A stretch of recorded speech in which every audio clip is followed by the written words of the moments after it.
Newton third law बेटा। देखो दो लॉज की बात हो चुकी है। पहले लॉ ने बहुत सिंपल सी बात बोली थी कि सर अगर कोई बॉडी रेस्ट पे है वो रेस्ट पे रहेगी, मोशन पे है मोशन पे रहेगी, जब तक उस पर कोई एक्सटर्नल फोर्स नहीं लगेगी। अच्छी बात। सेकंड सर लॉ ने मुझे ये बताया कि सर जो rate of change of momentum होता है वो sir directly proportional to force होता है, और वहां से मैंने एक फॉर्मूला निकाल लिया था sir, F is equal to mass into acceleration. अच्छी बात है। अब थर्ड लॉ क्या कहता है बेटा, बहुत सिंपल है, तो तुम बचपन से पढ़ते आ रहे हो, every action has equal and opposite reaction. अच्छी बात। अब मेरी बात ध्यान से सुनना, ये क्वेश्चन कल परसों भी किसी ने पूछा था क्लास में कि सर अगर दो गाड़ियां टकराएंगी तो कौन फोर्स ज्यादा लगाएगा। बेटा जरूरी नहीं है कि सर गाड़ी दोनों सेम मास की है या नहीं। हो सकता है एक बहुत, जैसे साइकिल ले लिया अपन ने, दूसरा ले लिया कार। एक बात याद रखना, जब दो चीजों की टक्कर होगी, अगर तुम बोलोगे कि सर गाड़ी पे फोर्स लगा, राइट, जितना फोर्स गाड़ी पे लगा बेटा उतना ही फोर्स साइकिल पे भी लगेगा। This is for sure, right. Because अगर तुम सोचोगे तो गाड़ी पे फोर्स लगाने वाला कौन, सर साइकिल। अब बेटा अब अगर साइकिल ने उस पर फोर्स लगाया तो एक बात पक्की है कि सर वो भी वापस इस पे फोर्स लगाएगा, राइट। तो हमेशा याद रखो कि सर ये जो बाइसाइकिल है ये इस पे फोर्स लगाएगा। ये जो मैंने फोर्स यहाँ पे ड्रॉ कर रखी है sir, this is the force by bicycle on car इस डायरेक्शन में, and this is the force on by car on bicycle. You need to remember दोनों का मैग्नीट्यूड सेम होगा। अब कई बच्चों को लगता है सर डैमेज तो सर साइकिल का ज्यादा होता है। अरे भाई उसके पीछे रीजन कुछ और है, फोर्स दोनों ने सेम लगाई। अब तुम खुद सोचो, अगर कार पे और साइकिल पे दोनों पे सेम फोर्स लगाई जाए, नुकसान किसका ज्यादा होगा? नो डाउट साइकिल का ज्यादा होगा, right. But this is for sure कि सर दोनों ने एक दूसरे पे इक्वल फोर्स लगाई, because this is basically action reaction. और एक्शन रिएक्शन जो बेटा फोर्सेज होती है ना, इनकी कुछ खास बात होती है। जैसे एक बात समझना मेरी, मैंने पहले भी नॉर्मल फोर्स की बात की थी, अब आज लेक्चर में आगे भी मैं करने वाला हूं। अब तुम एक बात समझते हो कि सर जब ये एक ब्लॉक है, आपने इसको सर किसी सरफेस पे रख दिया, मान गए। अब हुआ क्या सर, इसको नीचे खींचा जा रहा होगा। अब बेटा अगर तुम देखोगे तो ये जब कांटेक्ट में आएगा सरफेस के साथ, तो ये सरफेस पे आके एक फोर्स लगाएगा। कितनी फोर्स लगाएगा? 20 न्यूटन। अगर मैं जी को मान लूं, तुम्हारा जी को अगर मान लिया जाए 10, तो बेटा यहाँ पे जो इसके ये वजह से लगने वाली फोर्स है वो कितनी हो जाएगी? 20 न्यूटन। सबको क्लियर है? अब मेरी बात ध्यान से सुनना, सर ये क्या ग्रेविटेशनल फोर्स है? नो, दिस इज बेसिकली बेटा इलेक्ट्रोमैग्नेटिक फोर्स, कांटेक्ट फोर्स है। देखो मैं एक बात तुम लोगों को क्लियर कर दूं, जब ये आके यहाँ पे, क्या ये ऑलरेडी लगा रहा था क्या हमेशा? नहीं सर, ये जब इसके साथ कांटेक्ट में आया, इसने 20 न्यूटन से ये सरफेस को धक्का दिया। अब अगर ये 20 न्यूटन से ये सरफेस को धक्का देगा तो every force is equal and opposite reaction. तो इसका मतलब ये बेटा कि ये खुद भी एक रिएक्शन वापस खाएगा उतने ही मैग्नीट्यूड का, और उसका डायरेक्शन क्या होगा बेटा? उसका डायरेक्शन होगा ऊपर को। और ये कहने में कोई बड़ी बुरी बात नहीं है कि सर इसका मैग्नीट्यूड भी कितना होगा? 20 न्यूटन। अच्छा, ये हो गई नॉर्मल फोर्स। मैं डिटेल में बात करूंगा इसलिए मैं ज्यादा नहीं इसमें घुस रहा। सिमिलरली एक और एग्जांपल मैंने दी कि अगर तुम लोग किसी चीज को धक्का देते हो, किसी को जाके धक्का देते हो, तुम लोग खुद महसूस करते हो कि तुम लोग भी पीछे को जाते हो, राइट। रीजन सर, मैंने जाके किसी को धक्का दिया तो सर अब फोर्स मैंने लगाया, तुम कहोगे सर फिर उसने तो मेरे पे नहीं लगाया। बट बेटा एक बात समझो, अगर आप किसी पे फोर्स लगाते हो तो उसका रिएक्शन आप खुद भी खाओगे। अब इसको क्लियर करने के लिए ना बच्चे कहते हैं सर मैं कंफ्यूज हो जाता हूँ कि सर कब रिएक्शन होगा, कब किसका फोर्स का रिएक्शन होगा। हर एक फोर्स का रिएक्शन होगा। अच्छा, अब बच्चे कहेंगे कि सर अगर हर फोर्स का रिएक्शन होगा तो सर नेट फोर्स तो हमेशा जीरो रहेगी। बेटा ऐसा नहीं होता, मैं कुछ प्रॉपर्टीज होती है वो मैं आपको एक्सप्लेन करूंगा। मैंने नोट डाउन भी कर रखी है, पहले मैं सुन लो, फिर आप लोग सहमत हो गए फिर मैं आपको लिखवा दूंगा। इधर देखो सर, क्या प्रॉपर्टीज है एक्शन रिएक्शन फोर्स के जो पेयर्स होते हैं इनकी, सुनना ध्यान से। यार पहली प्रॉपर्टी, जो एक्शन रिएक्शन पेयर होते हैं ये इक्वल होते हैं, जितनी फोर्स लगाएगा उतनी। सर ये तो सर मुझे क्लियर ही वैसी स्टेटमेंट में क्लियर था कि every action has equal reaction. अच्छी बात। ऑपोजिट, डायरेक्शन ऑपोजिट होगी। अगर एक लगा नॉर्थ को तो दूसरा लगेगा साउथ को, अगर एक लगा राइट को दूसरा लगेगा लेफ्ट को, एक लगेगा ऊपर को तो दूसरा लगेगा नीचे को। आई होप आप लोगों को ये बात भी क्लियर है कि सर एक्शन और रिएक्शन दोनों की डायरेक्शन विल बी ऑपोजिट। ये भी सर स्टेटमेंट में क्लियर था। कुछ नया नहीं है। तो सर नया क्या है बेटा? नया ये है, ये बच्चे बहुत बड़ी गलती करते हैं। और ये जो बुक वाला कहानी था ना, जो मैंने अभी टेबल और बुक बनाया था, ये तुम्हारी डीपीपी है 11th क्लास में, उसका क्वेश्चन है ये, राइट? और वहां पे आप लोगों को इसी चीज में कंफ्यूज किया जाता है। क्या? सबसे पहली बात, कभी भी एक्शन रिएक्शन फोर्सेस, याद रखना, सुनना ध्यान से जो मैं बोलने जा रहा हूं, ठीक है? कभी भी action reaction forces same body पे एक्ट नहीं करते, they always act on two different bodies. मतलब तूने किसी को धक्का दिया, वो फोर्स किस पे लगी? सामने वाले भाई साहब पे। जो रिएक्शन आएगा वो किस पे आएगा? क्या उसी पे आएगा? क्या ना, वो तेरे पे आएगा। अगर ये यहां से साइकिल गया, जाके गाड़ी से टकरा गया, साइकिल ने फोर्स लगाई गाड़ी पे, गाड़ी ने वापस रिएक्शन किस पे दिया? साइकिल पे। अब एक्शन किस पे था? गाड़ी पे। रिएक्शन किस पे था? साइकिल पे। एक्शन किस पे था? जिसको तूने धक्का दिया। रिएक्शन कहां पे आया? तेरे पे। ये ब्लॉक, सर ये ब्लॉक ने आके इसके साथ इसको दबाया, अगर सर इसको दबाया 20 न्यूटन से, वापस खुद भी रिएक्शन खाया ऊपर को 20 न्यूटन से, राइट? अब ये पूनम में ने शायद उस दिन क्वेश्चन भी राइज किया था कि सर ये क्या ग्रेविटेशनल फोर्स है? अब मेरी बात ध्यान से सुन लो, एक बात सुन लो, यहाँ पे कहानी थोड़ी सी आपको अच्छे से समझनी पड़ेगी। ये मैंने आज आगे बनाया भी है, नॉर्मल फोर्स जो मैं एक्सप्लेन करूंगा आप लोगों को।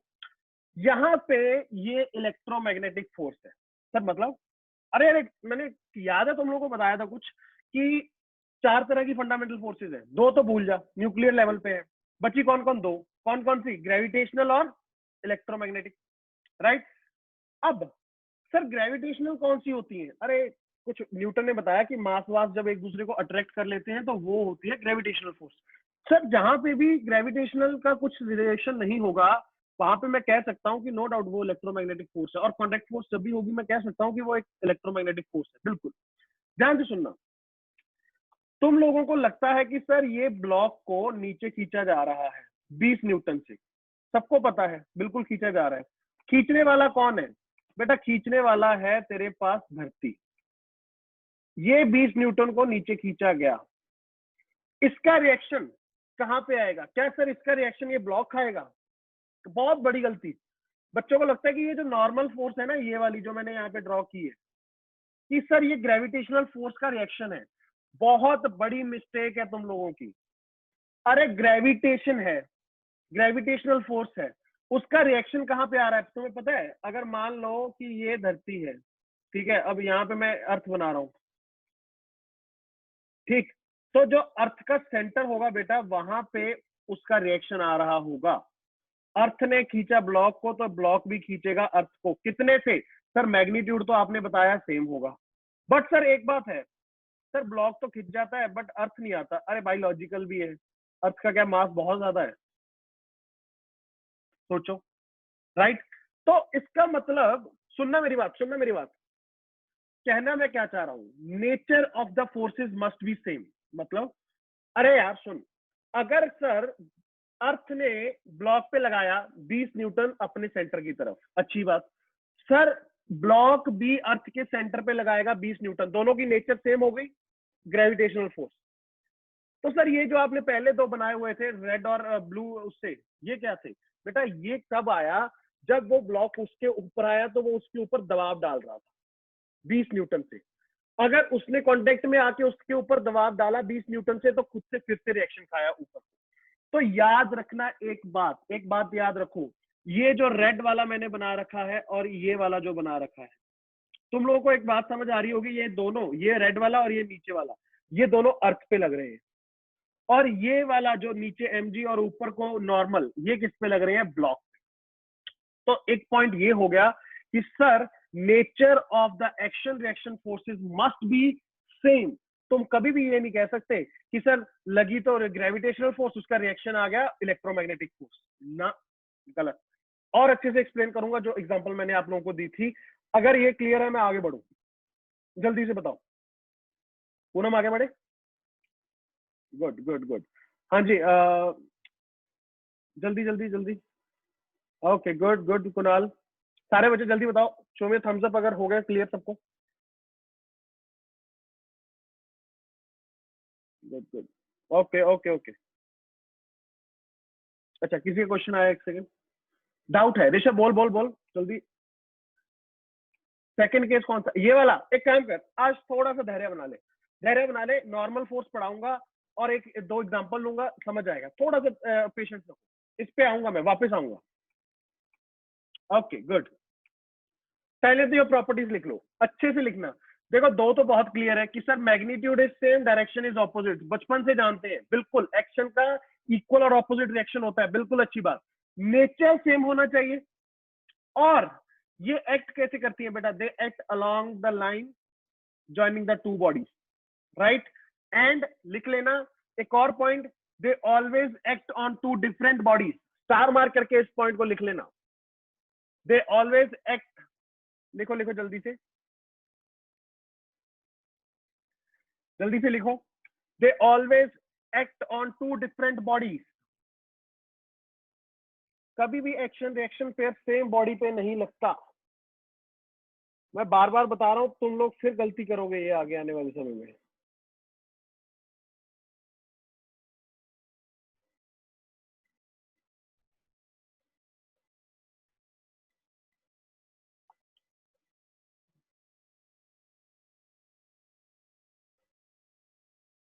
They act on two different bodies.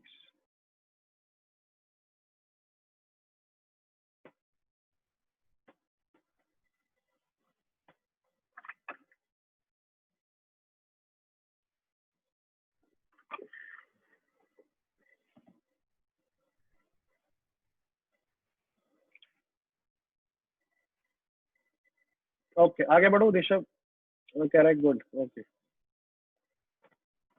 Okay good. अच्छा, रजत चौधरी, पद्माज काबरा, कुणाल, बढ़े आगे बेटा। Gaurav Patil. Okay good good good good. Okay, Gaurav Patil बढ़े बेटा। अब आओ इस कहानी पे। सर क्या कहना चाह रहे थे? मेरी बात ध्यान से सुनना, फिर समझना। सर यहाँ पे एक्चुअल में ये, अगर नीचे मैं देखूंगा, इसको मैं रेड ले लूं एक सेकंड। सर इस बुक को नीचे खींचा जा रहा है, कितने से खींचा जा रहा है? एक बात सोच के बताना मुझे।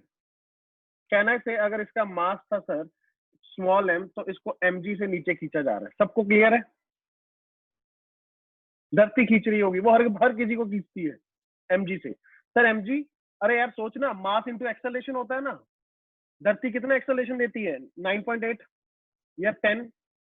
तो 9.8 इंटू मास हमेशा फोर्स एक बॉडी एक्सपीरियंस करती है जो कि धरती के सरफेस के ऊपर है, मान गए। अब ध्यान से सुनना, सर ये mg इस पे लगा, ये जब, ये तो mg तो देखो, सुनना मेरी बात, ये तो जब हवा में होगा तब भी लग रहा होगा। जब हवा में होगा, ऐसा तो नहीं है कि जब इसके साथ आगे कांटेक्ट में आया तभी लगा, नहीं, वो तो सर हमेशा लगेगा। ठीक बात। तो सर ये mg का रिएक्शन कहां पे आ रहा होगा? ग्रेविटेशनल फोर्स है अर्थ के सेंटर पे, अर्थ को खींचने की कोशिश कर रहा होगा ये। अच्छा, ठीक बात। तो जब ये कांटेक्ट में आएगा तब क्या होगा? तब बेटा पता क्या होगा कि यहाँ पे तुम लोग ध्यान से देखना, ये जब इसके साथ कांटेक्ट में आया तो सर इसने टेबल पे नीचे को फोर्स लगाया। कितना फोर्स लगाया बेटा? उतना ही mg, उतना ही फोर्स लगाया mg, राइट। क्योंकि अगर तुम्हारा जो तुमको जितनी धरती खींच रही है उतना फोर्स तुम ग्राउंड पे लगाओगे, राइट। अब सर ये आके अगर टेबल पे लगाएगा mg फोर्स, तो सर खुद भी तो रिएक्शन खाएगा, खाएगा ना बेटा? कितना? सर इक्वल खाएगा। अब देखो एक बात ध्यान से समझना, मैंने क्या बोला था? They act on two different bodies. Book ने आके फोर्स किस पे लगाया? टेबल पे। टेबल ने वापस किस पे लगाया? बुक पे। इसने लगाया नीचे तो उसने लगाया ऊपर, मैग्नीट्यूड सेम। क्या दोनों यहां पे भी mg mg है? Yes yes, right. अब तुम लोगों को क्या लगता है कि सर ये जो नीचे ये टेबल है, सर ये टेबल भी तो सर धरती पे फोर्स लगा रहा होगा? हाँ बेटा लगा रहा है ना। अब कितना लगा रहा है? क्या दिमाग में आ रहा है तुम लोगों के? क्या लगता है तुम्हें, क्या ये mg लगा रहा है या कुछ और लगा रहा है? मेरे हिसाब से कुछ और लगा रहा है। कोई बता सकता है कितना फोर्स लगाएगा ये ग्राउंड पे? जल्दी से चैट पे। मेरे हिसाब से, हाँ गुटेचा गुड। इधर देखो बेटा, ये जो एक सेकेंड, ये जो फोर्स यहाँ पे लगा रहा है वो mg नहीं होगी, वो पता है कितनी होगी? तुम खुद सोचो, इसको ऊपर से फोर्स भी तो लगाया था किसने? बुक ने। कितना लगाया था सर नीचे को? ये वाला mg। तो टोटल ये जो ग्राउंड पे लगाएगा वो कितना हो जाएगा? m plus mg plus small mg। This is the total force जो ये लगाएगा ग्राउंड पे। सर अगर ये ग्राउंड पे लगाएगा तो क्या ग्राउंड भी इस पे वापस लगाएगा? यस, वो भी वापस उतना ही फोर्स लगाएगा। कितना? mg plus mg। इस डायग्राम को अच्छे से बना लो, अच्छे से बना लो इस डायग्राम को। और अगर मुझे बोलोगे कि सर इसकी वजह से अर्थ पे क्या होगा, तो बेटा एक काम करो, अर्थ को बना के उसके सेंटर पे भी लिख लो फोर्सेस कितनी लगेंगी।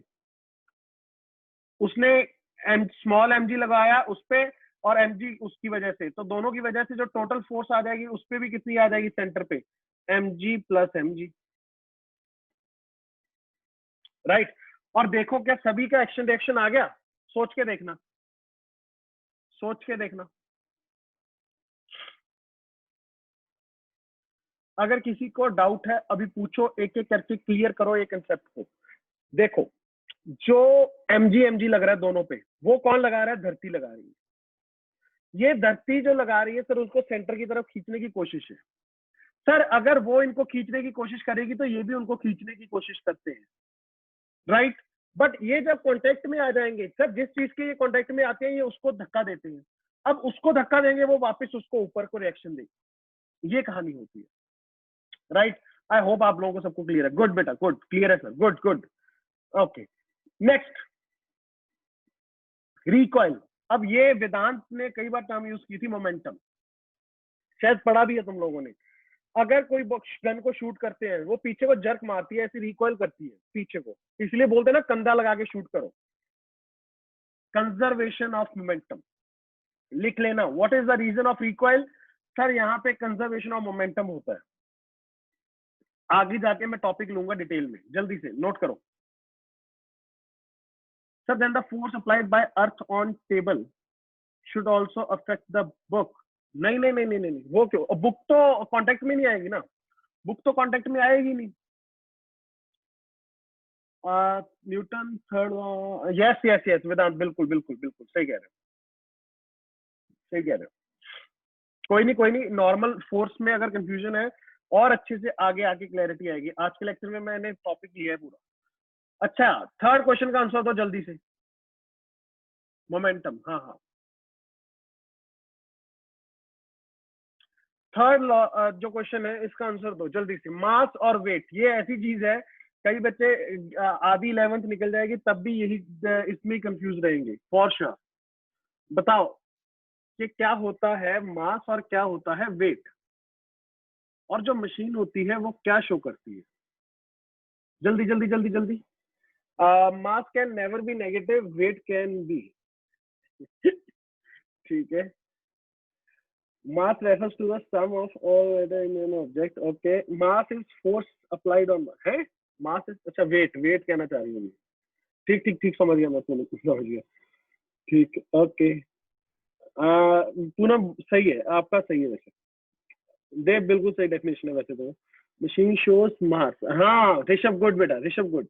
मास is constant, weight is variable. अच्छा, हाँ मतलब उस सेंस में अगर तुम एक्सेलरेशन चेंज करते रहोगे, यस। इधर सुनो सर, एक बात है, अच्छा दो तीन आंसर और है। Reading will be of weight, mass can never be zero, sorry weight है। अच्छा weight can never be zero, अच्छा देख, इधर देखो, mass is constant, weight is never be constant.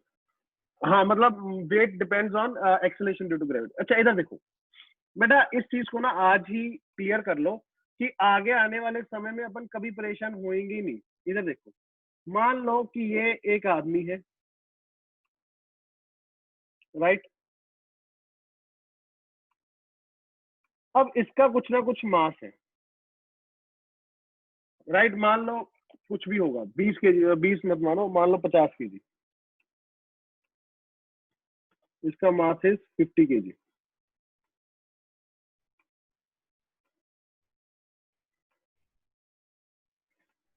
अब एक बात ध्यान से सुन लो, ये हो गया उसका मास। तुम लोग बोलते हो कि ना किसी का वेट 50 है केजी, बेटा वो गलत स्टेटमेंट है तुम्हारी टेक्निकली, राइट। जो 50 केजी का होगा, अगर एक्सेलरेशन ड्यू टू ग्रेविटी, धरती 10 मीटर पर सेकंड स्क्वायर से एक्सेलरेशन देती है सरफेस की तरफ, अगर वो 10 है, तो एक बात बताओ, इस आदमी को नीचे को खींचा जाएगा और कितने से खींचा जाएगा? सर 50 का अगर ये खुद है 50 केजी का, तो यहाँ पे आई कैन स्टेट कि इसको नीचे को खींचने वाली जो फोर्स होगी, it will be equal to nothing but 500। अब ध्यान से सुनना, 500 क्या? न्यूटन। न्यूटन क्या होता है? फोर्स। अब यही तो बेटा यहाँ पे इंपॉर्टेंट बात है, मास का यूनिट क्या होता है? केजी, और फोर्स का यूनिट क्या होता है? Newton. Weight is actually the force and mass is actually, sir जो तुम लोग डेफिनेशन होता है मैटर का, ये वो सब ठीक है ना। तो एक बात समझ लो, अब यहाँ पे तुम लोगों को ये बात बहुत क्लियरली रखनी है अपने दिमाग में कि सर एक आदमी का मास हमेशा केजीज में होगा, वेट हमेशा न्यूटन में होगा। वेट इज एक्चुअली जितनी फोर्स से उसको नीचे खींचा जा रहा है। अब क्वेश्चन अराइजेस कि सर रीडिंग क्या देती है? बेटा वेइंग मशीन का पता है काम क्या होता है? वो पता है क्या नोटिस करती है? वो नोटिस करती है ये, तो सर वो तो मुझे 50 केजी ही दिखाता है, वो केजी में दिखा रहा होता है। यस, तेरी बात सही है। ये एक्चुअल में क्या होता है, आपका जो फोर्स नीचे आप उस पर लगाते हो वो कैलकुलेट करता है और उसको एक्सेलरेशन ड्यू टू ग्रेविटी से डिवाइड कर देता है। तो अगर तुम देखोगे तो ये कटने के बाद क्या दोबारा से क्या 50 केजी आ जाएगा? राइट। तो reading of a machine shows you what? Sir weight upon g, mg upon g करूंगा तो क्या आ जाएगा? mg अपॉन जी करूंगा तो मास ही तो बचेगा। तो वो अपने को बेसिकली शो करता है मास, राइट। तो remember one thing, sir weighing machine क्या शो करती है? ये टॉपिक आएगा लॉज ऑफ मोशन में, तो अपने को याद रखना है वेइंग मशीन शोज अस मास। और वो ये नहीं है कि वो कैलकुलेट क्या करती है, सर वो बेसिकली अपन उस पर फोर्स लगाते हैं, वो फोर्स को कैलकुलेट करती है, उसको जी से डिवाइड कर देती है, और बाद में मेरे पास वापस से क्या बचता है? मास बचता है। जल्दी से नोट करो।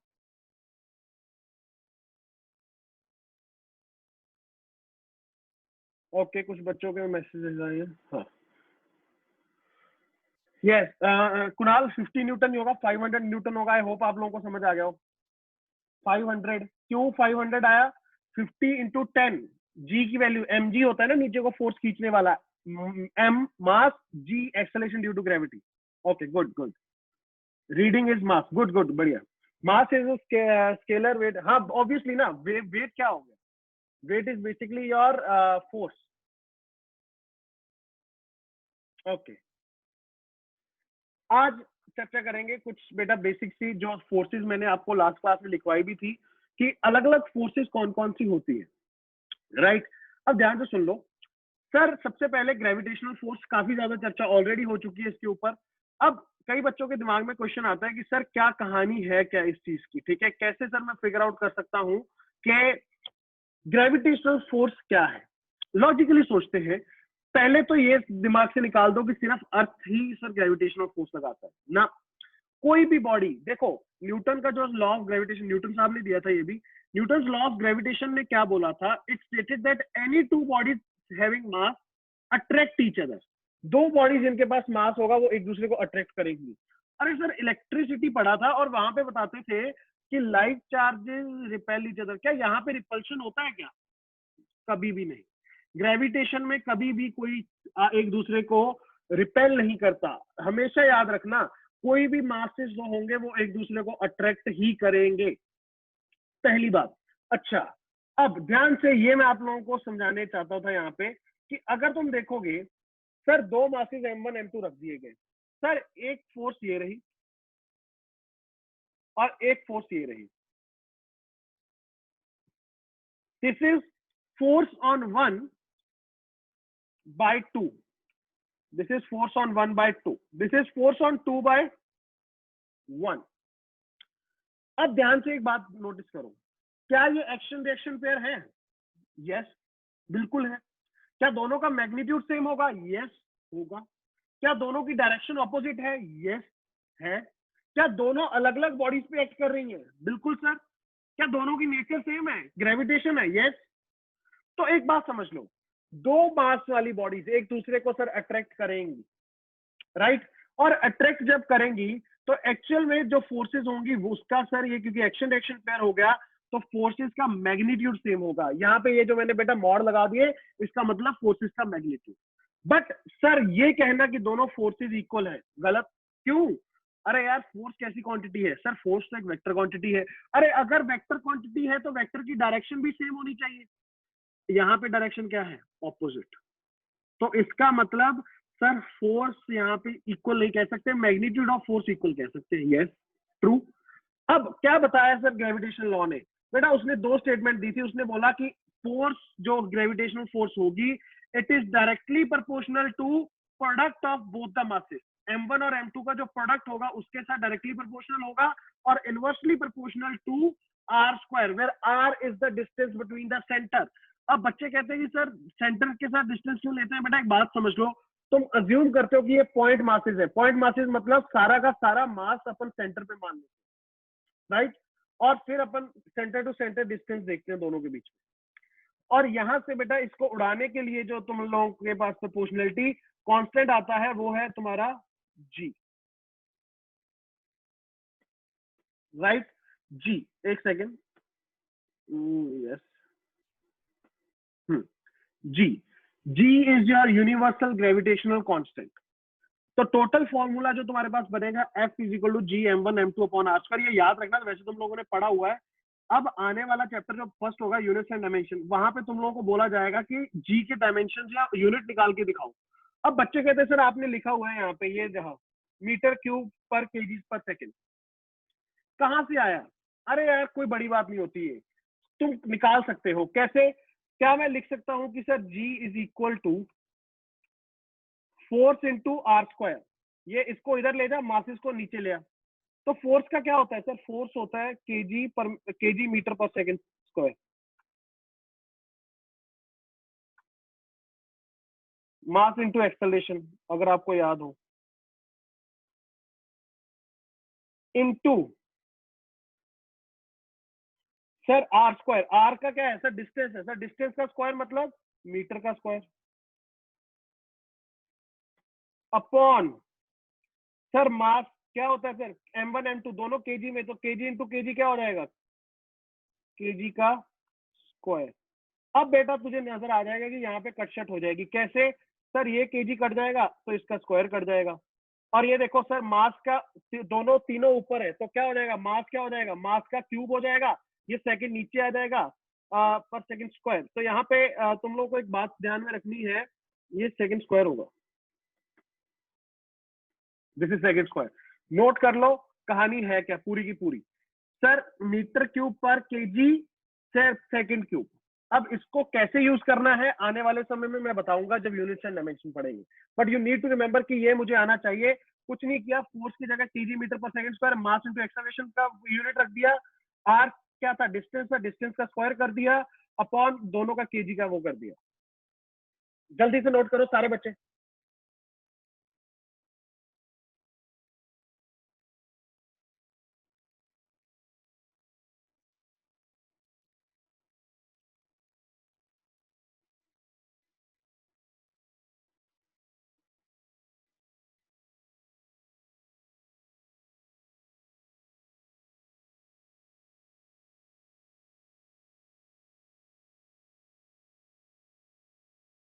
सर एम क्यूब कैसे हुआ? देखो ना बेटा, यहाँ पे एक पढ़ा था केजी मीटर पर second square, right? KG metre पर सेकंड स्क्वायर का मतलब ये मीटर, मीटर क्या था? याद है एक्सेलरेशन का यूनिट होता है मीटर पर सेकंड स्क्वायर। अब ये मीटर पर सेकंड स्क्वायर इंटू ये मीटर स्क्वायर हो जाएगा। तो sir metre square into metre क्या हो जाएगा? Metre cube. How G is universal gravitational constant है, उसकी value 6.67 into 10 to power -11 experimental. Yes, okay good Shruti, good good. Shruti को समझा तो गुड। जल्दी से नोट करो। केजी मीटर क्यूब पर के सर मीटर क्यूब पर केजी पर सेकंड स्क्वायर। जल्दी से नोट कर लो। अब ये यूनिट्स एंड डायमेंशन में अपने को आना चाहिए, इसीलिए मैं ये पहले सब पढ़ा रहा हूँ, क्योंकि बच्चों को वहां पे जाके फिर कंफ्यूजन होती है।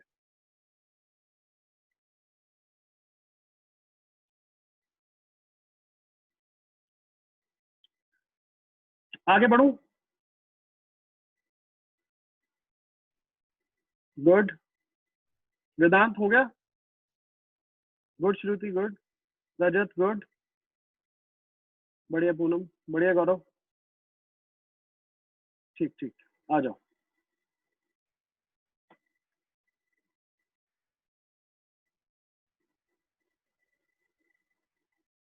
मास इज डिफरेंट, मैं समझा नहीं वेदांत, थोड़ा डिटेल में भेजना।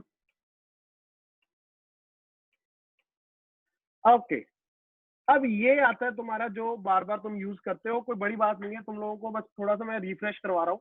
आप लोगों को नो डाउट याद होगा ही होगा। सर क्या, अब यार सोचो कि अगर मैं अर्थ मान लूं, अब यहाँ पे तुमने बोला दो मासेस हमेशा सर एक दूसरे पे फोर्स लगाते हैं, ठीक बात। अब मैंने बोला कि अगर कोई एक ब्लॉक है या फिर एक दूसरा बॉडी है अर्थ, कोई भी बॉडी हो सकती है, वैसे तो मैंने ब्लॉक मान लिया। ब्लॉक का मास है बेटा स्मॉल एम, कैपिटल एम जो है ये मास है किसका, अर्थ का। अब तुम्हें पता है कि सर दोनों के दोनों एक दूसरे पे फोर्सेस लगाएंगे। बेटा ये इसको अपनी तरफ खींचेगा, ग्रेविटेशन फोर्स है, ये अर्थ को खींचेगा। अच्छी बात है सर, खींचेंगे। अब वो फोर्स कितनी होगी, अभी अपन ने पढ़ा sir, it is equal to, force is equal to G M1 M2 upon R square. Sir आपने यहाँ पे आर ही क्या लिख लिया। अब सोचो, अगर मैं कोई भी बॉडी मान ले, मैंने जैसे बोला कि मैं ब्लॉक इस धरती के पास है, सर सेंटर से डिस्टेंस लेना है। सर सेंटर से चला तो पहले रेडियस ऑफ अर्थ आएगा, फिर जाके थोड़ी सी हाइट आएगी सरफेस के ऊपर। बट सोच के देखो कि क्या तुम लोग ये जो हाइट है ब्लॉक की सरफेस के ऊपर, इसको निगलेक्ट कर सकते हो, क्योंकि रेडियस ऑफ अर्थ बहुत बड़ा होगा। सही बोल रहा हूँ कि सर ये जो ब्लॉक है ये धरती के ऊपर ही तो है, तो इसका मतलब सर ये जो इसका डिस्टेंस होगा सेंटर से, वो कितना हो जाएगा, रेडियस ऑफ अर्थ के बराबर। तो मैंने क्या बोल दिया, जी M1 M2 mass of the block into mass of the earth upon radius of the earth का स्क्वायर। अब यहाँ पे तुमने मास को अलग कर दिया और ये बाकी सब G M E upon R E square को अलग ले गए। बेटा देखोगे तो तुम्हें पता है फोर्स इज इक्वल टू क्या होता है, मास इंटू एक्सेलरेशन। तो ये यहाँ पे एक्सेलरेशन है, ये सारा का सारा, दिस इज योर एक्सेलरेशन, और इसी को बोलते हो तुम एक्सेलरेशन ड्यू टू ग्रेविटी। और यहाँ पे ना मास ऑफ अर्थ की वैल्यू रख के, रेडियस ऑफ अर्थ की वैल्यू रख के, तुम लोगों मतलब अर्थ की कांस्टेंट डेंसिटी मानते हुए मास ले लिया गया, और रेडियस तुम्हें पता है 6400 किलोमीटर। वो यहाँ पे रखने के बाद सर अपने पास जी की जो वैल्यू आई थी वो कितनी आई थी, which is approximately equal to 9.81 metre पर सेकंड स्क्वायर। या फिर क्वेश्चंस में लेने के लिए अपन क्या ले लेते हैं सर, अपन ले लेते हैं उसको 10, राइट। तो यहां से आया तुम लोगों का g, that is acceleration due to gravity. Note कर लो सारे बच्चे, और कैसे उसको अपन ने यूज किया, please note that down.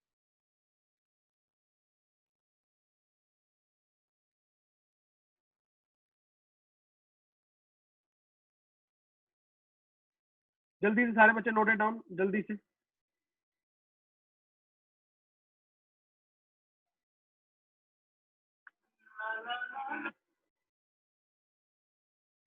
Hmm.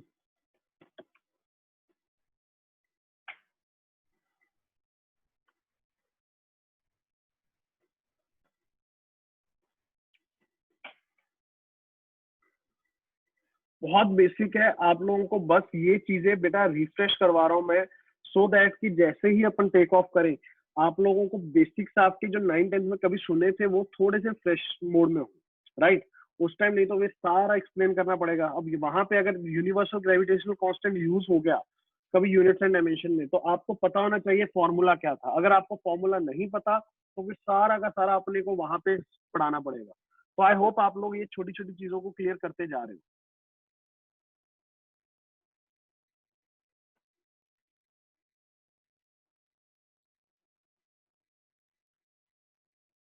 Okay आगे बढ़ रहा हूँ बेटा, क्लियर कर दूं।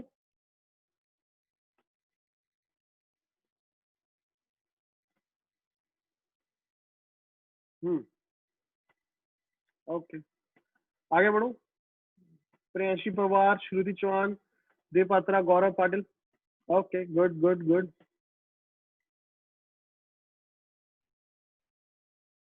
ठीक है,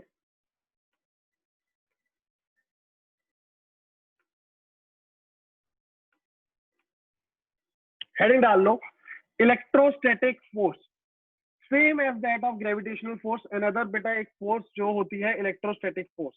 अब याद करो, ग्रेविटेशनल फोर्स और इलेक्ट्रोस्टैटिक फोर्स कौन सी कैटेगरी में आए थे, याद है किसी को? Contact, non contact forces, non contact, gravitation भी और इलेक्ट्रोस्टैटिक भी। सर ये दूर से ही फोर्स लगा देते हैं, कभी कॉन्टेक्ट में आने की जरूरत नहीं पड़ती इन लोगों को, ठीक बात। अब यहाँ पे बेटा जैसे वहां पे न्यूटन ने दिया था, यहाँ पे लॉ देने वाला कौन था? कूलम भाई साहब थे, ठीक है। और 10th क्लास में आप रिसेंटली पढ़ के भी आए हो गए हो, तो वहां पे आप लोगों को थोड़ा बहुत एक बात बताई जाती है बार बार कि सर पॉजिटिव पॉजिटिव रिपेल करेंगे, नेगेटिव नेगेटिव रिपेल करेंगे, पॉजिटिव नेगेटिव अट्रैक्ट करेंगे। बेटा कहानी वही है सर। यहाँ पे कूलम भाई साहब ने क्या बताया कि ये दोनों एक दूसरे को धक्का देंगे, क्योंकि पॉजिटिव पॉजिटिव है। अब कितने से देंगे ये क्लियर किया था कूलम ने। सर अगर पॉजिटिव है तो ठीक बात, दोनों धक्का देंगे। This is the force applied on 2/1, this is the force applied on 1/2, right. अब इनका सर क्या ये एक्शन रिएक्शन पेयर है? यस। इनका मैग्नीट्यूड सेम होगा, बिल्कुल होगा sir. Opposite direction magnitude same रहेगा। और क्या दोनों अलग अलग बॉडीज पे लग रहे हैं? यस। क्या नेचर सेम है? यस। इलेक्ट्रोस्टैटिक फोर्स है, इलेक्ट्रोमैग्नेटिक फोर्स है। अब यहाँ पे बेटा जैसे वहां पे बोला गया कि force is directly proportional to m1 और m2 का प्रोडक्ट, यहाँ पे बोला गया कि force is directly proportional to q1 q2 का product, where q1 and q2 is what?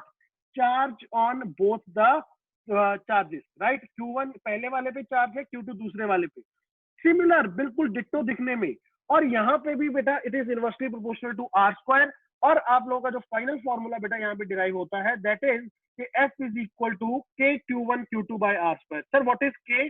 बेटा के इज इलेक्ट्रोस्टैटिक कांस्टेंट। इसको मैं ज्यादा भी डिटेल में नहीं जाऊंगा, इसको और भी अंदर खोल सकते हो, परमिटिविटी वगैरह कुछ आ जाएगा, बट छोड़ दो। तो आप लोग सिर्फ इतना याद कर लो कि प्रोपोर्शनलिटी कांस्टेंट जो यहाँ पे लेके है वो दैट इज के, that is electrostatic constant, value is 9 into 10⁻⁹। अब बच्चे कहेंगे सर ये आपने यूनिट कैसे लिख दिया, न्यूटन मीटर स्क्वायर पर कूलम स्क्वायर? कैसे? देख इसको उधर ले जा, आर स्क्वायर को। फोर्स का क्या होगा? न्यूटन। आर का क्या है? मीटर, मीटर स्क्वायर हो गया। और ये Q1 Q2 नीचे आ जाएंगे। क्यू का क्या होता है? चार्ज का यूनिट क्या होता है? ऐसा यूनिट अभी पढ़ के आए हो 10th में, coulomb per coulomb square. Q1 into Q2, coulomb into coulomb, क्या हो जाएगा? Coulomb square, right. तो आई होप आप लोगों को ये बात समझ आ गई है। जल्दी से नोट कर लो। एक और फोर्स जिसको बोलते हो इलेक्ट्रोस्टैटिक फोर्स, और कहां से उसका फॉर्मूला आया, कूलम लॉ ने क्या बताया, ये याद रखना, क्योंकि आगे आने वाले समय में के की भी आपको डायमेंशन और यूनिट पूछे जाएंगे। Note it down.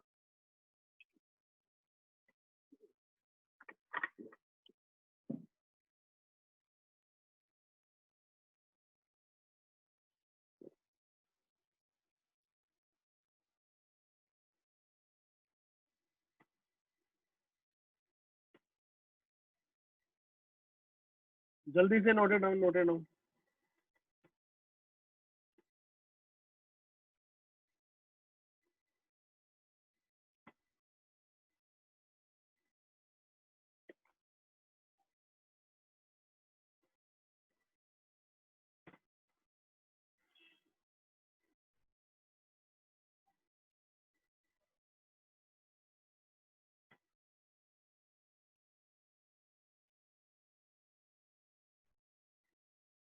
Similar to what we have studied in gravitational. और ये काफी रिलेट भी करते हैं तुम लोगों को। जो एक्चुअली तुम्हारा ग्रेविटेशनल चैप्टर है ना, वो 11th में आता है, बट बंसल क्लासेस में वो 12th में पढ़ाया जाता है। रीजन यही है सो दैट कि आप लोगों को इलेक्ट्रोस्टैटिक्स के साथ उसको अच्छे से रिलेट करवा पाए, राइट। क्योंकि काफी सिमिलरिटी रहती है इन दोनों में। जैसे उसका फॉर्मूला था F is equal to G m1 m2 by R square, इसका रहता है F is equal to K Q1 Q2 by R square, right. I hope आप लोग ये चीज को याद रखोगे। जल्दी से नोट करो, show me a thumbs up, फिर मैं आगे बढ़ूंगा बेटा।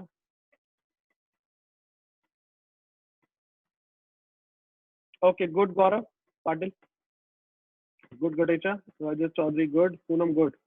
ओके जल्दी से बोलो, आगे बढ़े। बाकी बच्चे जल्दी नोट कर लिया? Okay okay okay, I clear the annotation. बहुत सिंपल, मैं कुछ नहीं, एक लाइन लिखवाऊंगा। सर मैग्नेटिक फोर्स, ठीक है सर मुझे पता है मैग्नेटिक फोर्स की कहानी क्या थी। अरे सर कोई भी दो मैग्नेट्स को लेके आएंगे सर, मुझे पता है लाइक जो पोल्स होते हैं वो एक दूसरे को क्या करते हैं, धक्का देते हैं, अनलाइक होते हैं वो खच से खींच लेते हैं। ये एक और तरह की फोर्स थी जो मैंने बताया था। क्या ये कॉन्टेक्ट है या नॉन कॉन्टेक्ट है?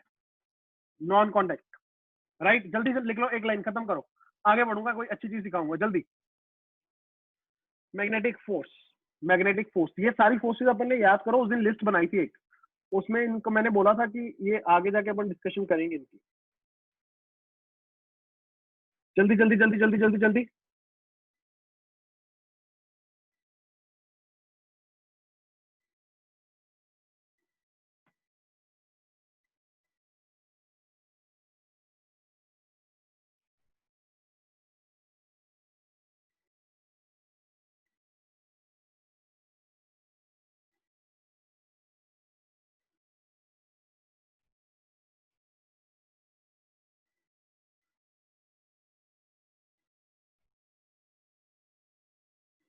ओके ओके, यहाँ पे बेटा थोड़ा सा तुम लोगों को बता दो एक बात, फील्ड का भी बहुत चर्चा होगी फिजिक्स में ना, बहुत बात होती है फील्ड की, फील्ड, राइट।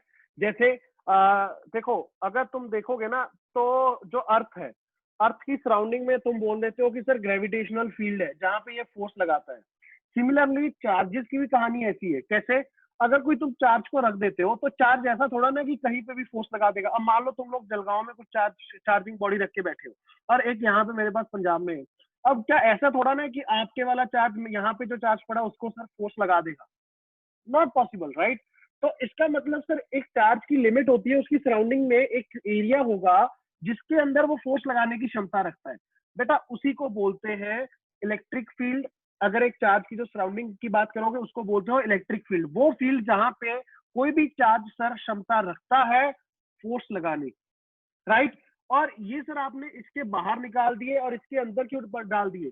बेटा देखो, क्योंकि इसकी जो होती है ना डायरेक्शन को अपन फिगर आउट करते हैं इलेक्ट्रिक फील्ड लाइन से। सर कोई भी, अगर मैं पॉजिटिव एक टेस्ट चार्ज ले लेते हैं, टेस्ट चार्ज जिसका साइन होता है पॉजिटिव, उस पॉजिटिव चार्ज को रख के देखा जाता है जिस डायरेक्शन में वो फोर्स लगती है उस पे, अपन वहां पे एक इलेक्ट्रिक फील्ड लाइन बना देते हैं। और वो क्या इंडिकेट करती है सर? वो कुछ नहीं, कुछ बस ये बता देती है कि यहाँ पे ये अगर मैं पॉजिटिव चार्ज को रखूंगा तो वो किस डायरेक्शन में वो फोर्स को एक्सपीरियंस करेगा।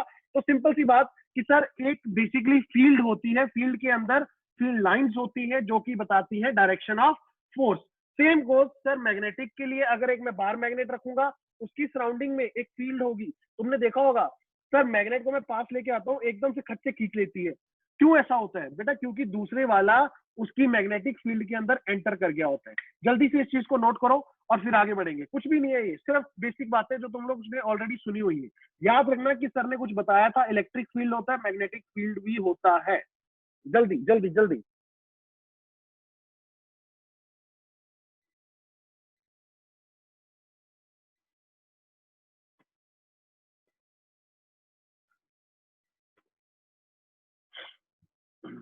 क्या मैग्नेटिक फील्ड, एक क्वेश्चन है तो जिसको पता हो मुझे आंसर चैट में भेजना। क्या मैग्नेटिक फील्ड सिर्फ मैग्नेट से प्रोड्यूस कर सकती है क्या? क्वेश्चन इज, क्या मैग्नेटिक जो फील्ड है सिर्फ बार मैग्नेट से कोई जो मैग्नेटिक मटेरियल होता है वही सर प्रोड्यूस कर सकती है क्या? वटेचा का आया answer no, Poonam is saying no, बाकी बच्चे सारे विचार दो।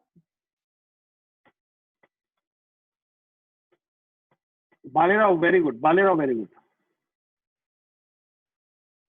ओके गौरव पाटिल, मैं समझ गया क्या कहना चाह रहे हो। Yes yes, good good good. याद रखना, तुम लोगों ने पढ़ा भी था, हाँ सोलेनॉइड वगैरह सब आएगा उसमें। याद रखना तुम लोगों ने लास्ट क्लास में पढ़ा भी था, 10th में। क्या बोला था पढ़ा? उसका चैप्टर का नाम क्या होता है तुम्हारे? ड्यू टू मैग्नेटिक फील्ड ना, कुछ होता है ना, electric current due to magnetic field, पता नहीं, मैग्नेटिक फील्ड ड्यू टू, ऐसा कुछ होता है ना। चैप्टर का नाम नहीं मुझे पता 10th में क्या होता है, ठीक है। तुम लोग पढ़ के भी आते हो, करंट की वजह से मैग्नेटिक फील्ड होती है सर। एक वायर रखी जाती है, उसकी सराउंडिंग में सर्कल वर्कल बनते हैं। तो एक बात याद रखो, बहुत इंपॉर्टेंट है, ये मैंने नेक्स्ट इसमें स्लाइड में डाली भी है, कि जब एक चार्ज रेस्ट पे होता है ना, उसके पास सिर्फ इलेक्ट्रिक फील्ड होती है। और जब वो स्टार्ट कर देता है फ्लो करना, तुम्हें पता है जब सर करंट फ्लो करता है तो बेसिकली इलेक्ट्रॉन फ्लो करते हैं, और इलेक्ट्रॉन्स की ऑपोजिट डायरेक्शन में करंट फ्लो करता है, 10th क्लास में पढ़ा था, राइट। अब उसके सराउंडिंग में तुमने देखा था कॉन्सेंट्रिक सर्कल बन जाते हैं वायर के, और वो कॉन्सेंट्रिक सर्कल बेसिकली क्या रिप्रेजेंट करते हैं, मैग्नेटिक फील्ड। तो याद रखना कि सर जब चार्ज रेस्ट पे होगा तो मैं बोलूंगा कि सर उसके पास सिर्फ एक ही फील्ड है, इलेक्ट्रिक फील्ड, और जब वो चलना स्टार्ट कर देगा कांस्टेंट वेलोसिटी से तो वो एक और फील्ड को प्रोड्यूस करेगा जो कि होती है मैग्नेटिक फील्ड। आपको छोटा सा बेसिक आइडिया होना चाहिए, नोट कर लो ये पॉइंट को, स्टार मार्क करके नोट कर लेना, दिमाग में रखना।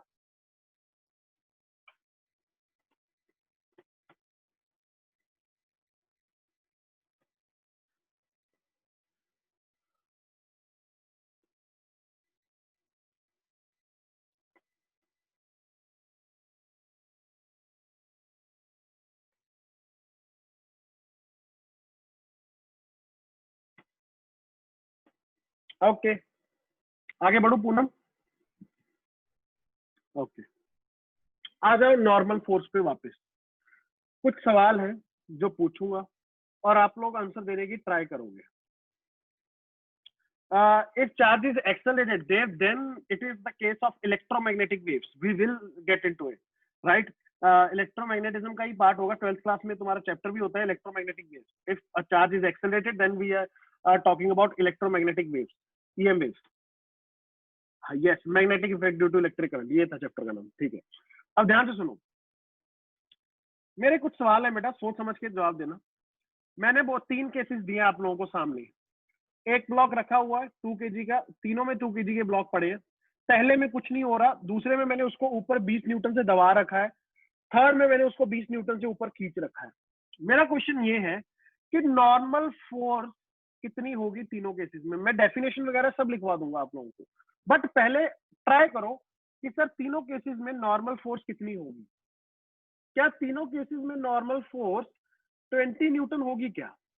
हाँ या ना, सोच के बताना सारे बच्चे। Give it a guess, give it a guess.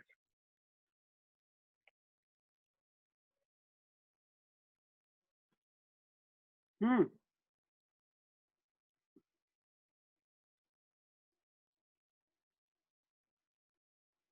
Okay yes कह रहा है गौरव पाटिल इज लाइक हाँ सर सब में 20 होगी।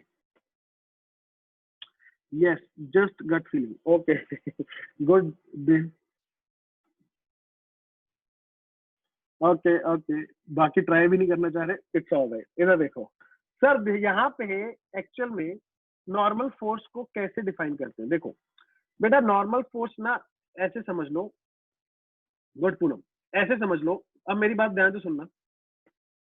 सर नॉर्मल फोर्स की कहानी है क्या यार? सिंपल सी बात समझ लो, कोई भी सरफेस पे जाके वो कोई भी चीज जितनी फोर्स लगाएगी ना, मैं गया मैंने एक दीवार पे फोर्स लगा दिया, सर जितना फोर्स आप दीवार पे लगाओगे दीवार भी आप पे लगाएगा। ग्राउंड पे जितना फोर्स ये ब्लॉक लगाएगा ग्राउंड भी वापस उतना ही फोर्स लगाएगा। अब यहाँ पे जब ये पहले केस में पड़ा है, तुम्हें पता है सर ये अपने सिर्फ वेट की वजह से फोर्स लगाएगा, ये जाके सर क्या करेगा, सर ये ग्राउंड पे फोर्स लगाएगा। सर वो तो हर केस में लगाएगा। सर यहाँ पे ये 20 न्यूटन लगाएगा,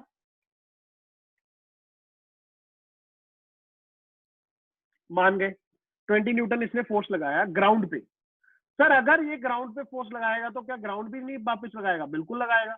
ग्राउंड किस पे लगाया रिएक्शन देगा? सर वो रिएक्शन देगा इस पे वापस, राइट। और तुम्हें पता है रिएक्शन तो सर सेम मैग्नीट्यूड का होता है, तो यहाँ पे मैं क्या बोलूंगा, sir this will be equal to 20 newton. सुनो मेरी बात, कुछ तो आगे वाले केस में डिफरेंस है। मैं सिंपल सा क्वेश्चन आप लोगों से पूछ रहा हूँ, यहाँ पे फोकस करो बेटा, यहाँ पे ये यहाँ पे, क्या ये अभी भी 20 न्यूटन ही ग्राउंड पे लगा रहा है या ज्यादा लगाएगा? तुमने अगर किसी चीज को ऊपर से दबा दिया तो क्या वो चीज बॉडी आगे सर धरती को नहीं दबाएगी? मेरे हिसाब से तो दबाएगी, मेरे हिसाब से तो दबाएगी। अगर तुमने क्या किया, सर मैंने एक बॉडी ली उसको रख दिया था, अब देखो जब इसको रखा हुआ था 20 न्यूटन ये ग्राउंड पे लगा रहा था, काम चल रहा था, तुम आए, तुमने ऊपर से और 20 न्यूटन से दबा दिया, अब वो ग्राउंड पे कितना फोर्स लगाएगा? 40 न्यूटन। अब वो ग्राउंड पे बेटा कितना फोर्स लगा रहा है सर? अब वो लगा रहा है 40 न्यूटन। अगर सर वो ग्राउंड पे लगाएगा 40 न्यूटन, ध्यान से मेरी बात को इसको नोटिस कर लेना, ये बहुत इंपॉर्टेंट बातें हैं। 40 न्यूटन की अगर फोर्स लगी तो सर अब खुद भी तो रिएक्शन खाएगा, बिल्कुल खाएगा। किस डायरेक्शन में खाएगा सर? ऊपर वाली डायरेक्शन में। और कितने से सर? सेम मैग्नीट्यूड, जितने सर वो लगाएगा उतना ही वो। तो sir this will B 40। Normal force हमेशा mg के बराबर हो, ये कहना गलत। नॉर्मल फोर्स है क्या सर? सिंपल सा दिमाग में ऐसे रखूंगा, कोई सरफेस पे कोई बॉडी जितना फोर्स लगाएगी वापस उतना रिएक्शन खाएगी। नेक्स्ट वाले केस में कोई बता सकता है मुझे थर्ड केस में कितना होगा नॉर्मल फोर्स? जल्दी से जल्दी से जल्दी से जल्दी से। Yes sir, yes sir, okay, जल्दी वेदांत। हाँ देव, वेरी गुड देव, वेरी गुड। देव का आंसर सही है भाई, थर्ड का देव ने आंसर दिया। बाले राव जल्दी आंसर दो, पूनम आंसर दो, वेदांत जल्दी जल्दी। ओके ओके, पूनम का सही answer, very good. Gaurav Patil थोड़ा सा चूक गए, कुछ गलत सोच रहे हो। एक बात बताओ, एक बात बताओ सर, ये जो ब्लॉक था जब अकेला पड़ा था नीचे कितना लगा रहा था? 20 न्यूटन। तुमने आके अगर ऊपर से 20 न्यूटन लगा दी, जितनी से वो उसको धरती खींच रही थी तुमने ऊपर को लगा दी, अब क्या वो धरती, ये जो सरफेस है उस पर कोई भी फोर्स लगाएगा? ये दबाव ही नहीं डालेगा ना। क्यों? अरे यार, जितनी से धरती खींच रही थी तुमने ऊपर खींच दिया। तो यहाँ पे सर वो अगर यहाँ इस सरफेस पे सर कोई फोर्स लगाएगा ही नहीं, तो सर यहाँ पे मैं क्या कह सकता हूं कि normal force will be equal to 0 newton. Normal force will be equal to 0 newton, क्योंकि सर पहले ही अपन ने mg को बैलेंस कर दिया। अगर मैंने mg को बैलेंस कर दिया तो नो डाउट सर जी, वहां पे वो कोई फोर्स नहीं लगाएगा सरफेस पे, और कोई फोर्स नहीं लगाएगा तो लॉजिकल है कि सर मैं बोल सकता हूँ normal force is equal to 0। Normal force की डेफिनेशन लिखने के लिए बेटा ऐसे लिख लो, normal force is a force which always act perpendicular to the surface.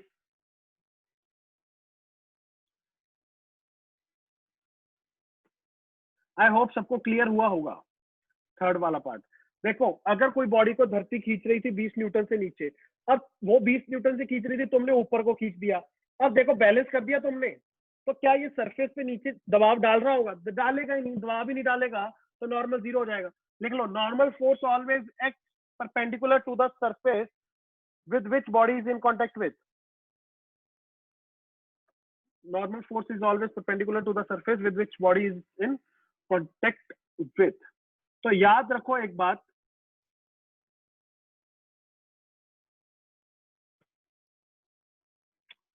याद रखो एक बात कि सर हमेशा mg is equal to normal हो, ये कहना गलत।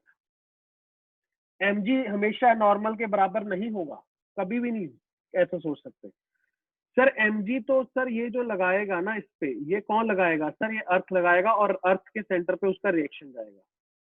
सर अब ये कब होगा कि जब मैं इसके ऊपर रख देता हूं तो वो mg सर ग्राउंड पे धक्का देता है। अगर धक्का देगा तब जाके नॉर्मल mg के बराबर होगा। सर अगर वो धक्का ही नहीं देगा जैसे ये केस था, तो सर नॉर्मल 0 हो जाएगा। और अगर सर mg से ज्यादा धक्का देगा तो सर इसका मतलब नॉर्मल उससे ज्यादा होगा। तो normal is not always equal to mg, ये पॉइंट आपको समझ आना चाहिए। और याद रखना, नॉर्मल फोर्स कैसी फोर्स है? इलेक्ट्रोमैग्नेटिक और कॉन्टेक्ट फोर्स, राइट? ग्रेविटेशनल है नहीं, तो बचा कौन सी कैटेगरी तेरे पास? इलेक्ट्रोमैग्नेटिक। लिख लो जल्दी से लिखो, आई एंड द सेशन, आपके साथ डिस्कशन करूंगा, फिर आई एंड द सेशन। जल्दी जल्दी जल्दी जल्दी।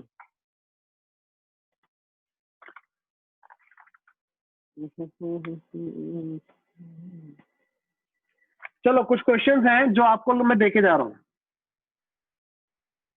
इसको क्लियर कर रहा हूँ, क्लियर करके जब आगे बढ़ना हो जल्दी से बता देना मुझे। शो मी थम्स अप सारे बच्चे।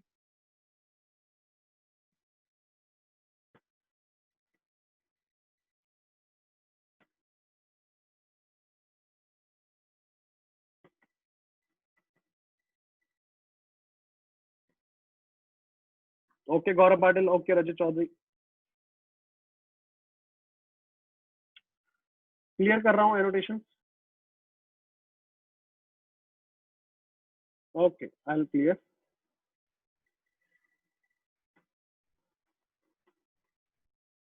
चलो ये क्वेश्चंस है मेरे कुछ, कल डिस्कस करूंगा। जल्दी से बना लो डायग्राम, जल्दी जल्दी जल्दी, हाथ चला लो खचाखच।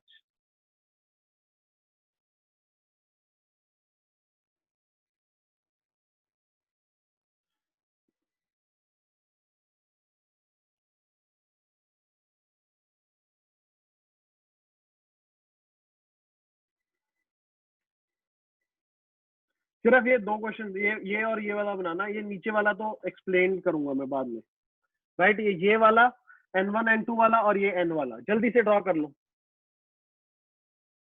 जल्दी से ड्रॉ करो N1 N2 वाला और N वाला।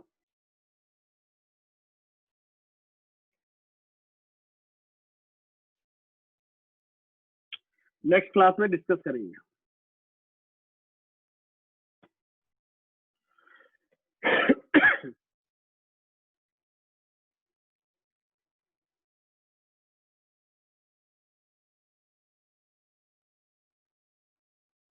ओके ओके, लेक्चर के माध्यम से that's it for the day, right? आ जाओ, अगर कोई डाउट्स है जल्दी से डिस्कशन करते हैं, वहां पे क्लियर करो, राइट?